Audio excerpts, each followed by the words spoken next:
Bismillahirrahmanirrahim. Assalamualaikum warahmatullahi wabarakatuh. Tuan-tuan dan puan-puan yang dirahmati Allah sekalian, hari ini kita akan sambung lagi pengajian kita, yang mana pada hari ini saya akan bicarakan apakah tanda-tanda marfu' pada fi'il mudhari'.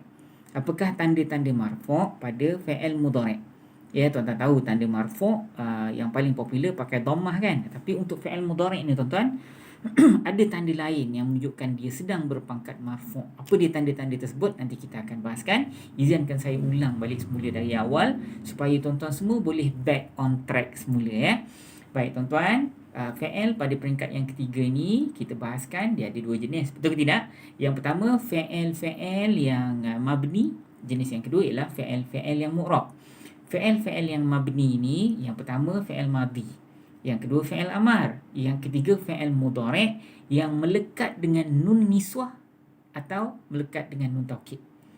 Saya ulang tuan-tuan fi'il yang mabni, yang pertama fi'il madhi, yang kedua fi'il amar, yang ketiga fi'il mudhari'. Tapi fi'il mudhari' yang dalamnya ada nun niswah. Nun niswah tu apa? Kamu perempuan dan mereka perempuan. Katalah kamu duduk tapi kamu tu perempuan saja ya jelisna ataupun kamu duduk tajlisna. Kalau mereka duduk ya jelisna. Kan dua-dua ada nun, betul tak Ada dua-dua ada nun Jadi itu kita panggil nun niswah. Kamu ataupun mereka, tapi mereka atau kamu tu semua perempuan saja Okey, ada nun di hujung. Nun tu kita panggil nun niswah. Itu jenis yang pertama, nun yang pertama. Jenis nun yang kedua ialah nun taukid.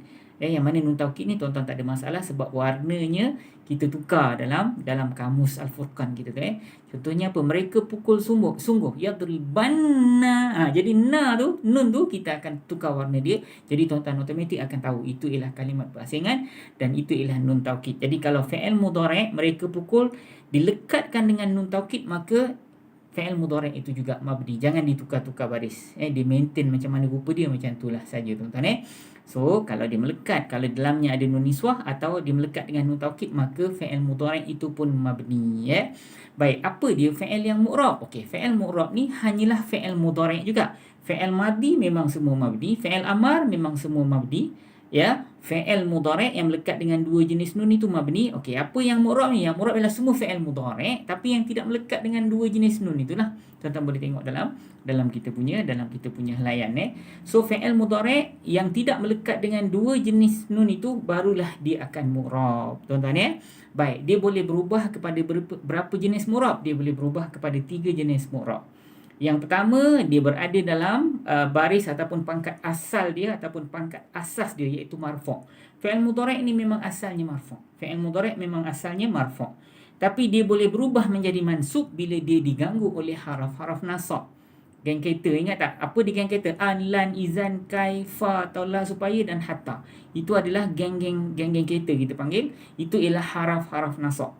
Kalau sebelum fi'il mudhari' itu ada an, ada lan, ada izan, salah satu tu, maka fi'il mudhari' elok-elok yadribu dia akan tukar jadi yadriba.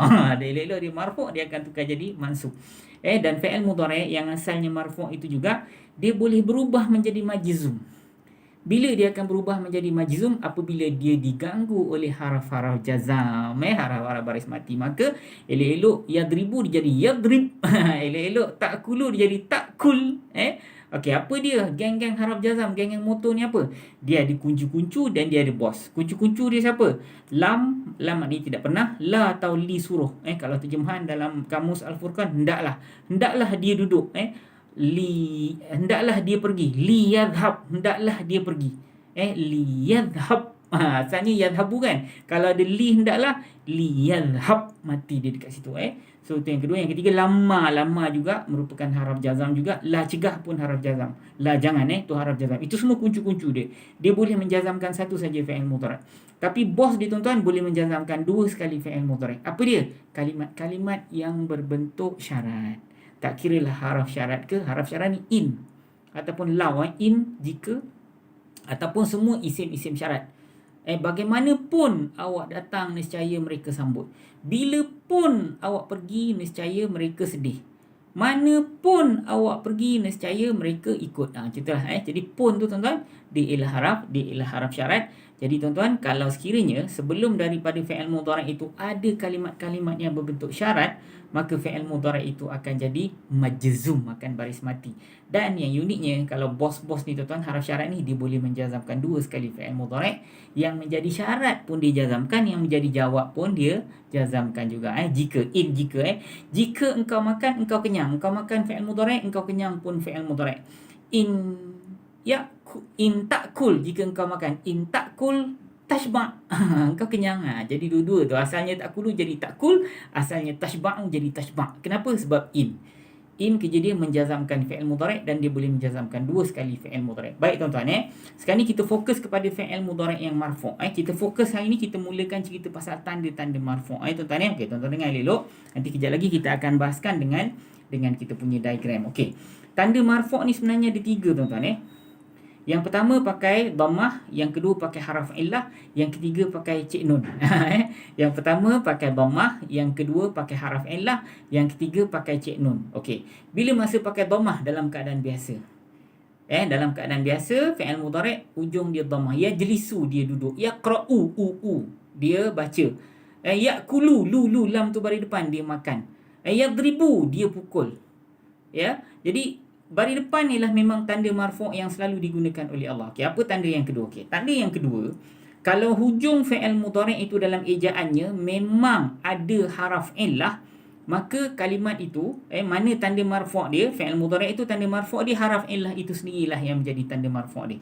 Haraf illah ada 3. Yang pertama ya, yang kedua waw, yang ketiga alif. Ya yang tak ada titik, waw yang tak ada baris, atau alif yang tak ada hamzah. Okey, katalah kalimat itu ujung dia memang ada ya yang tak ada titik. Contohnya perkataan yarmi. Yarmi maknanya dia lempar. Kan fi'il mudhari' kan, dia lempar. Yarmi. Mana tanda marfu' dekat dalam kalimah yarmi tu? Nak pakai yarmiyu ke? Nak kena ujung dia kena dhammah ke tak? Yarmi, biar dia maintain macam tu. Mana tanda marfu' dia? Ya yang tak ada titik kat ujung tu. Yarmi. Atau ujung dia ada haraf illah waw. Yatslu, dia baca. Yatslu contohnya. Jadi yatslu, mana tanda marfu' dia? Waw dekat ujung tu. Yatslu, baca panjang. Mati kan waw tu kan? Kalau tuan-tuan belajar tajwid, dia panggil huruf mat kan? Okey. Kalau ujung dia waw, yatslu, mana tanda marfu' dia? Waw yang ada dekat ujung tu. Dalam fi'il mudhari' itu, kalau ada waw di ujung, waw haraf illah tu, maka waw itulah menjadi tanda marfu' dia. Okey, katalah ujung dia ada alif. Yada'a, dia berdoa. Yada'a. Jadi mana tanda marfu' dia tu? Ya, alif yang dekat ujung tu. Kadang-kadang alif tu dalam bentuk ya, yang tak ada titik, tapi kalimat sebelum ya tu dia baris atas. Yada'a, ain tu kan baris atas kan. Yada'a, mana ya yang melingkar kat ujung tu dia bukan alif, sebaliknya dia ya. Adalah gelaran dia, kita panggil ya mangkus lah, alif maksurah lah dan sebagainya tuan-tuan. So tu tanda yang kedua. Tanda yang pertama tadi Allah nak tunjuk dia marfu' pakai dhammah dalam keadaan biasa. Yang kedua, kalau ujung dia ada haraf illah, maka haraf illah itulah yang menjadi tanda marfu' dia. Okey, yang ketiga tuan-tuan pakai cik nun. Masa bila nak pakai cik nun ni? Masa bila tau? Masa dia kalimat fi'il mudhari' itu termasuk dalam kelompok fi'il mudhari' yang 5. Okey, tuan-tuan, fi'il mudhari' ni semua dia ada 14 sebutan. Tuan-tuan ingat kan? Ada 14 sebutan. Jadi yang ada nun dekat ujung ada 7.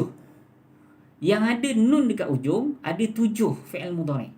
2 daripada 7 ni dia dah masuk dalam nun niswah. Kamu duduk dan mereka duduk. Kamu dan mereka kan? Jadi itu dah masuk dekat dalam nun niswah. Balance yang 5 ni kita panggil dia geng fi'il 5 ataupun geng fi'il mudhari' yang 5. Dalam huma mereka berdua, dalam antuma kamu berdua, dalam hum mereka, dalam antum kamu, dalam anti engkau tapi perempuan. Kita ambil lah satu kalimat katalah mereka berdua buat yaf'alani. Kalau kamu berdua buat taf'alani, semua ada nun yaf'alani ada nun, taf'alani pun ada nun di hujung. Okey, kalau mereka buat yaf'aluna, nun juga dekat ujung tapi baris atas. Kemudian kalau kamu buat taf'aluna, ada na juga kat ujung kan.